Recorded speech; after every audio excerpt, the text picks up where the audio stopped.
রাত তখন ৩টা। পাশের রুম থেকে শব্দ আসছে, কেমন যেন গুনগুন শব্দ। আমি চুপচাপ শুয়ে আছি, ভাবছি শব্দটা কার। পুকুর পাড়ে বসে আছি, অন্ধকার, কারেন্ট নেই, হালকা বৃষ্টির পর ঠান্ডা আবহাওয়া। বন্ধু মেহিদির গ্রামের বাড়িতে এসেছি। ওর মামা আছেন আমাদের সাথে। তিনি হঠাৎ শুরু করেছেন গল্প। আমি তখন রাজশাহী থাকি। ভার্সিটির সামনেই একটা মেসে উঠেছি, কাজলার মোড়ে। আমার রুমের পাশের রুমটাই একজন উঠেছিল। ছেলেটার মুখে হালকা কালো দাড়ি, মুখটা ভীষণ ফর্সা, যেন নূর বের হচ্ছে তার মুখ থেকে।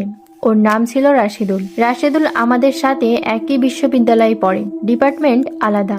ওর সাথে মোটামুটি ভালোই বন্ধুত্ব হলো। মোটামুটি বলছি, কারণ ও কারোর সাথে তেমন মিশতো না। একটা রুমে একাই থাকতো, সারাদিন দরজা বন্ধ করে থাকতো। বিকেল বা সন্ধ্যার দিকে বের হতো, তখন দেখা হতো আমাদের সাথে। আমি পাশের রুমে ছিলাম, আমার এক রুমমেটও ছিল। সেই রুমমেট আবার বেশি থাকতো না রুমে, তাই দেখা যেত আমার সাথেই বেশি দেখা হয় রাশেদের। আমার সাথেই তাই টুকটাক গল্প করতো সে। ওর গলাটা খুব মিষ্টি।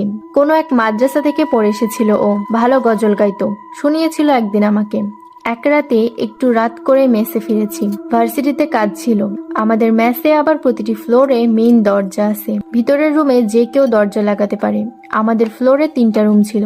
এক রুমে আমরা, এক রুমে রাশেদ, আর এক রুমে 2টা ছেলে থাকতো। ওই সময় আবার সবার কিসের একটা ছুটি। আমাদের ফ্লোরে কেবল আমি আর রাশেদি আছি। আমি ফ্লোরের সামনে এসে মেইন দরজা খুলতে গিয়ে দেখলাম দরজা ভিতর থেকে লাগানো। দরজায় বাড়ি দিলাম, কিছুক্ষণ পর খুলে গেল দরজা। আমি দরজা দিয়ে ভিতরে ঢুকলাম। নিশ্চয়ই রাশেদ খুলেছে। ভিতরে ঢুকেই দেখবো রাশেদকে।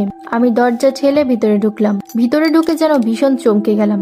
দেখি দরজার ওপাশে কেউ নেই। দূরে রাশেদের রুমের দরজা খোলা। দরজার খোলা অংশ দিয়ে রাশেদকে দেখা যাচ্ছে। রাশেদ টেবিলে বসে পড়ছে। আমি রাশেদকে গিয়ে জিজ্ঞাসা করলাম, দরজা কি তুমি খুলেছো রাশেদ? রাশেদ সুন্দর মুখটায় মিষ্টি হাসি ফুটিয়ে বলল, হ্যাঁ। আমি কিছু বললাম না, রুমে চলে গেলাম।